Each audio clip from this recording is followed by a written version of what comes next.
Hey guys, welcome to SPF Entertainment, and we are back today with another Courage the Cowardly Dog video. We just reviewed. We came from straight out of nowhere, and now we're going back to where it started. Nowhere, Kansas. That's right, we're going all the way back to season one and doing a season one retrospective, looking at this season as a whole, talking about some of the key episodes. Oh, look at your whole season. The overall style of the season and some of the best characters we found. This actually what started out as a pilot, 7 or 9 minute short on the What a Cartoon show. I remember watching it on What a Cartoon, and it was goated. It actually got nominated for an Academy Award and lost to a Wallace and Gromit short. I mean, that's like the only thing you could lose to is Wallace and Gromit. I mean, that is really tough competition. Yeah, I haven't seen that pilot in so long, but I remember It's the good. eggs, and the egg had like a little I think all from And it's super dark. It's yeah. way darker than there's dark episodes, but the pilot is terrifying. Right. I mean, it's like I remember it was really creepy. I was like, oh my god, people died. I'm pretty sure Eustace dies in that one. Like dies. Like there's no possible. I mean, he dies a lot canonically, Yeah. but it's like he comes back, and they always come back, but he dies. It's not one of those where he's on another corner of the world, like he's wrapped in mummy bandages, so somebody theoretically could rescue him. He's not going to die probably, but there's rough. The pilot is scary. The first episode, I'm pulling up my season. Episode. So the first episode is every single season of Courage is 13 episodes. The first season is 13 episodes, and it's got I think each one of them has 2 halves. So there's actually 26 segments. It ran from November 12th, 99 through March 31st of 2000. And so the first one is the classic. It's the introduction of KATZ, A Night at the KATZ Motel. And Cajun Granny Stew are the 1A and the 1B. And I'm gonna get you, Granny. KATZ is probably, I think he's the villain that's appeared the most. He's like he's in at least 3 episodes. In the movie. Yeah, it's basically like a spoof on like the Bates Motel, like a Psycho spoof. And there's a couple episodes. There are quite a few episodes that end up being a spoof. But it's not like direct. It's like more subtle. Was it the demon in the mattress has an exorcist where Muriel turns her head and she's projectile vomits, but they don't show it. They just show the vomit. They don't show it coming out of her mouth, which is funny. Like they church it down for children's network television. But yeah, this very first episode of Courage, it's cool. Like when we first go in, a cool little thing I noticed was the guest book. The very first name on the guest book is John Dilworth. It's John Dilworth, the creator. And I don't think I meant to bring this up in our review of Straight Out of Nowhere, but when KATZ comes on the screen, you get this like jazzy.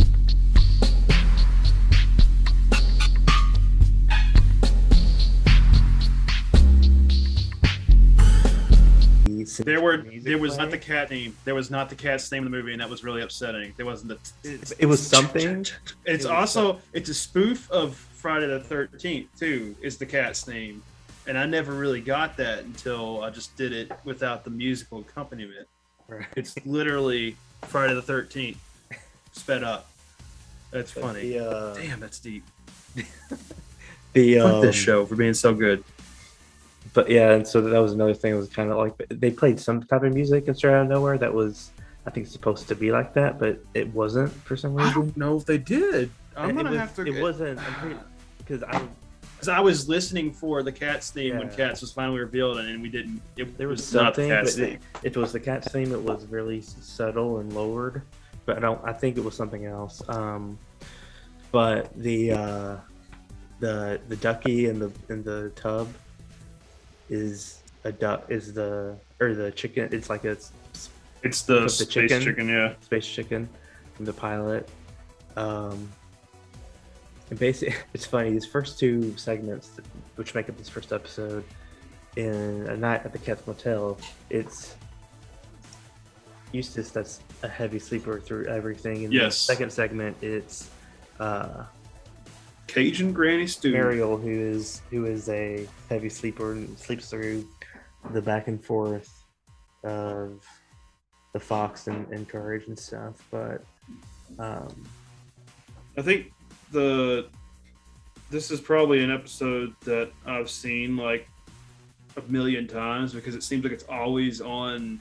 Like whenever it was on TV, it was like always one of the episodes on the rotation, like whatever that is. I always seem to catch the bottom of the top of like a programming schedule. Right. So you always watch the same like 5 episodes ever, which is fine. They're fun episodes, but you can just kind of tell where there's still a little bit experimental in the format. Yeah, I think especially Night at the KATZ Motel is kind of bland. Mm-hmm. It's got its moments. I think I like Cajun Granny Stew because it goes ahead and it rips the world wide open in Nowhere. Versus KATZ Motel, you have some outside shots, but it already like Nowhere looks like a desolate wasteland. It's just like this hotel in the middle of nowhere. And then Cajun Granny Stew actually takes place in a few different locations. Like they're out in nature, they're like in a park. It kind of sets up that Nowhere can be anything and nothing at the same time, which is the recurring theme in the show. Right. So I always appreciated that it made Nowhere seem like a bigger place that's not just quite empty. I also totally forgot this point when we did our review on the Straight Outta Nowhere movie. I don't know how I felt about them actually explaining what caused all the crazy stuff that happened in Nowhere, a la the meteor. Well, now it's been messed with. I think there's many things. There's many explanations. Well, Velma said it herself. There's many explanations. And then she says the military base, and then the rest aren't known. Yeah. So I don't know. I don't know if it completely explains everything. Right. I think if that was the true cause, then KATZ would have been using it a lot earlier than he was. True. I think it was just a convenient MacGuffin for their nefarious deeds. But I think Nowhere is in a strange vortex that not even meteors can solely influence. Yeah. And the presence of the general and the lieutenant would seem to imply that the military base is still the largest contributor to bizarre happenings in Nowhere. So let's see. Episode 2 of season 1, The Shadow of Courage and Le Quack, Amnesia Specialist. Yes. Oh god. So these take a different tone too. Yeah, and The Shadow of Courage, and this happens a couple of times in the season, specifically season 1, where Courage ends up becoming a friend or an ally with the villain, the antagonist in the episode. The Shadow, Bigfoot, he becomes a friend with. So that happens more often than you'd realize. Well, and I think that's another similar between that and ScoobyDoo, which made it a crossover, is like sometimes the monster is not really the monster. The real monster is the people pulling the strings, right? Yeah. Like the thing that everybody thinks they're scared of actually ends up not being that scary and ends up being a tool to help rectify the real problem, which oftentimes is Eustace in the episodes. Right. But yeah, that's a good point. Yeah, Dr. LeQuack was a fucking love Dr. LeQuack. Is one of the most He's a con man, memorable villains in the series. I like his little mustache where it's like barely even on, but like. And I think, and maybe this is why the movie kind of didn't always hit for me, was one of the best parts about Courage is the sound effects and the soundscape. Yeah. Every single character or scene or setting has its own little theme. Mm-hmm. And that comes down from like John Dilworth's, like all of his animation does that. It's like he's very, very keen on having the sound match whatever your mood you're trying to set. It's really an attention to sound and like music you don't get in a short format medium. Mm-hmm. This is like the attention to detail you'd have for like a movie scoring something. but they turn like every single 13-minute segment into like So a masterful score. Yeah. It's like Dr. LeQuack has his own little theme song, and every time Dr. LeQuack shows up, this theme song plays. And when Dr. LeQuack shows up in later seasons, it's the same song. And if you've watched it, you've been rewarded with, you hear that theme and you haven't seen him yet. It's like, oh shit, I think that's Dr. LeQuack. He's going to show up soon. Like it's kind of like a nice little like nod to the people that pay attention. But it's very, I don't know. The show is very tightly wound. They have a lot of good like continuity where it matters, but then they have the throwaway continuity of like Eustace and Muriel die multiple times. The farmhouse is always destroyed. The location of the farmhouse seems to change. You know, like the people or places or towns or roads or lack thereof in the vicinity.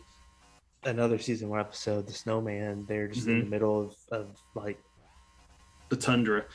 And it's like there's no explanation. I don't think there was as far as why they were there. So, but yeah, and like a lot of the series staples aren't all introduced in the first few episodes. The mask, rolling pin gag, the military, the general and the lieutenant, Dr. Vindaloo. Kurt just laugh when he gets injured, and then the my name is whatever line that's used pretty often. You know, all of those were kind of sprinkled out throughout those first few episodes.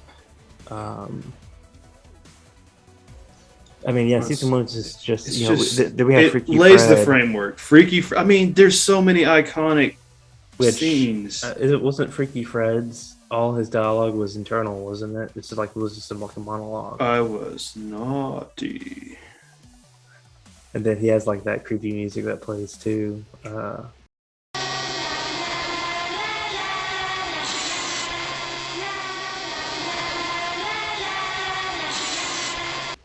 But then there's also episodes that they don't really have a. There's lighthearted, like the Hunchback of Nowhere, right? Is like a really sweet, and well, there is a villain in these episodes, and it's usually Eustace being a dickhead, like he's mean to people, and he ends up having his comeuppance. But like, yeah, there are like the Bigfoot wasn't mean, and then Eustace tries to get everybody to hunt the Bigfoot, and then they all end up hunting Eustace.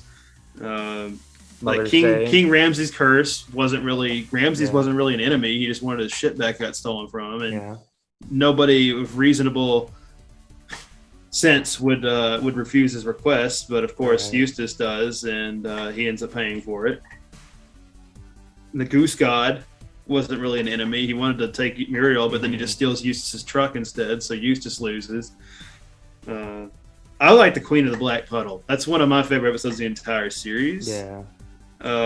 Just because it was cool. It was like multi-dimensional. It establishes like more layers to Nowhere. But we can all agree that a true enemy in season 1 is the precious, wonderful, adorable, lovable duckling. Remember how bad he was? Yeah. He's bad. It's the last segment in episode 9. Everyone wants to direct. Oh man, Benton Tarantula. Tarantula. That was a good one. That's a good one. And like his look, he looks a lot like. I'm trying to think George Romero. Yeah, George Romero. Yeah, he's like dressed like George Romero, but he's got a spoof of Quentin Tarantino's name. His buddy that he's trying to bring back, the other director, is like a spoof of another director's name. I can't remember which one that is either. Let me see. So they're basically making a snuff film. Yes. Yeah, it's a snuff film. They want to eat. But everybody wants to direct. And then The Snowman Cometh is another awesome one. I mean, it's just, if you're watching this retrospective and you haven't watched the show, what's wrong with you? First of all. Second off, like, it's just such a damn good show. Like, and then we have the second appearance of KATZ in Club KATZ. Yes. And how many times do you get the recurrence of a villain in the same season. Like he's introduced in like the very first episode, and then he's back 8 episodes later, back on his bullshit in a different place. And it's funny because like in MacGyver, MacGyver's main villain was Murdoch, and he was in like 7 episodes, I think. And like KATZ is like Scourge's Murdoch. Yes. And then we even get a Revenge of the Chicken from Outer Space episode, which get a callback to the pilot. The pilot episode. It's the he's fried and headless, which is continuity from but, and he's trying to steal other heads to put on his headless body. Right. Which is like a funny. And then there was an episode where Mariola's sucked into the tornado and turned to a 3.5-year-old. I've seen that. I'm telling you, man, I'm like on the front and the back of the loop. I've seen KATZ Motel and Cajun Granny Stew and Little Muriel and The Great Fusilli. That's the first episode and the last episode of season 1. Right. 900 million times. Like some of these other ones, I think I've rewatched them for like the first. Like I've seen Club KATZ a lot, but like some of these, I feel like I hadn't seen enough. Yeah. Now that I've been going through a rewatch. All right. But Little Muriel is a classic. What are your top 3 segments? Oh, in season 1? Yeah. God, this is gonna be really hard. We have to do it for the entire series. Not looking forward to that. Shit. I mean, you can't have like King Ramsay's Curse has got to be in there. And I like. I mean, I really like The Great Fusilli because puppets freak me the fuck out, and that's like one of the creepiest. It's one of the creepiest ones because Eustace and Muriel both are dead. Yeah, they're dead, and that's how season 1 ends. Is they're dead. Like the show could have been canceled at season 1, and you would never have known if Eustace and Muriel are going to come back normal again, like they do every other episode, right? Right. So, I mean, I like that one, but like, I mean, I feel like it's got to be for me. It's got to be Ramsay's, Black Puddle, and Everyone Wants to Direct. Those are like my 3 favorites, and you know, Black Puddle and Everyone Wants to Direct are in the same episode. Like that whole episode is baller. But I'd probably say KATZ Motel. I mean, it's hard to beat the psycho vibes in KATZ Motel, though. King Ramsay, and then the Snowman come out. They're my top 3, personally. But yeah, let us know what some of your favorite episodes of season 1 are. I will say my favorite red herring episode in season 1 is the Heads of Beef one, the diner one. Oh yeah, because you're so sure it's going to be like a blood diner or a motel hell where they're serving up the people, and they're not. They're just making meat sculptures out of people, but they aren't actually using people as the meat. But everything makes you think that this guy is a monster that's grinding people up and turning them into food. And like, even Muriel and Courage think that Eustace is like dead, but he's like sitting in the back room with the other guy, like eating their meat sculptures of themselves. So it's like it was one of those episodes where like they really did a good job of steering you towards thinking something bad was going to happen, and then it was like, oh, it's just a lighthearted cartoon. It's a dark humor. Yeah. So like, I think this whole season had so much variety in it, and it really sets the stage well for the tone of the show. Like, what is it going to be? It's not going to pull punches. I did appreciate that it doesn't really pull a lot of punches. It really got away with a lot by being so absurdist and like surreal, because it wasn't just a straight up message. But there are a lot of messages of like accepting people for being different, like not letting like appearances scare you from like getting to know somebody, like acceptance and like accountability, like learning. It really had a lot of valuable lessons in it. I think like it's really underrated in that they were teaching you not like it was like ScoobyDoo. The real monsters are the people around you. It's not the monster itself. Monsters aren't real, right? Yeah, they're the people in your life that you don't call out for their inappropriate and grotesque actions. So I think one of the other things that you in season 1 is you have a lot of different writers. There are one, two. I mean, and they end up being recurring people too. Like John Dilworth writes a few of the episodes in the first season. David Stephen Cohen, who ends up being the show's head writer. But it's a really cool team because if you look at like the actual show notes, almost a different team of people is writing and storyboarding every single episode. So like at least 4 or 5 people shape each episode. And I think that variety of eyes and like opinions really makes these stories like more compelling, and they don't kind of fall into the same trope. Like they keep it consistent, but they don't get repetitive to a certain degree. I think it's cool.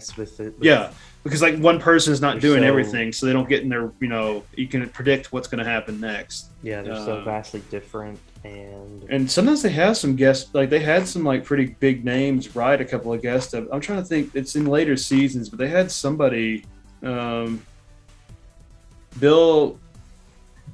Marzilli, he wrote like a couple of movies. Billy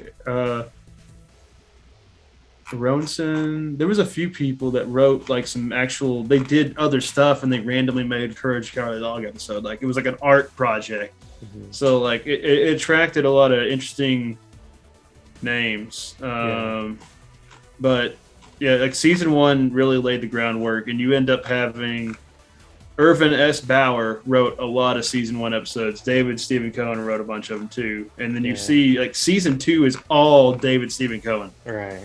And I really like season 2, except it's kind of funny how it switches. And then if you go into like season 3 and 4, it's really a mixed group of people again. So I don't know what the story is behind David writing all these season 2 episodes. Yeah. But he doesn't storyboard, so it's really interesting. But we'll get into that in our season 2 retrospective. But just something to look forward to. But if you haven't watched the show, please, for the love of God, it's on HBO Max. You can get the DVDs fairly easily. Mm-hmm. I've actually owned 2 sets of the DVDs because the first set was stolen from me, and Patrick bought me another set a few years ago. It's worth it. Yeah. Buy it. Do it. Enjoy it. If you haven't checked out our review of the new movie, the 33rd direct-to-video Scooby-Doo movie, Straight Out of Nowhere, which crosses over with Courage, check out that review. Link is in the description. The 33rd direct-to-video. What year was the first direct-to-video Scooby-Doo movie? I don't know. That's a good question. Like, I feel like they didn't start doing that until like the late 90s, right? I mean, were there direct-to-video cartoon movies in like the 70s and 80s? You couldn't even fucking buy tapes, like though. They were so expensive. The ones that were like first direct Shaggy's in that red shirt video. Oh God, the red shirt Shaggy. Three movies. Scooby-Doo movie. It's gonna be something crazy like 1972. Every direct-to-video Scooby-Doo movie. The Boo Brothers, 1987. Okay, so that's fairly recent. I would say because you couldn't watch stuff at home like on demand. Like tapes were a shit show. It probably didn't come out in 1987. It probably came out more early to mid 2000s, but like or 90s. But maybe they aired it on TV or something. Yeah, I think they did. I guess direct-to-video you could still play it on TV, but like all Scooby-Doo was always on TV until it got really big in the early, and they did the live action ones, you know. Yeah. Mm-hmm. But have any of the? I guess that one animated movie was released in theaters, but they don't really usually bother with releasing them because they know people are going to watch them anyway. So, right. Yeah. Oh God. Again, thanks Mystery for solved. tuning in to the season 1 retrospective of Courage the Cowardly Dog. We'll give it back to season 2 sometime soon. Again, check out our Straight Out of Nowhere review, and if you are a fan of us, check out our Patreon too. We have cool content coming out there soon. Some interviews that are going to be exclusive, and we'll do some Q&A questions there with some guests we have coming up. Some Courage interviews we have planned that we can't really announce just yet, and that's going to be coming soon. Shit's in the work, as KATZ would say. I'm in charge of everything. And if again, let us know what your favorite episode from season 1 is in the comments, and Let us know if you agree with our top three picks. Let us know your top three.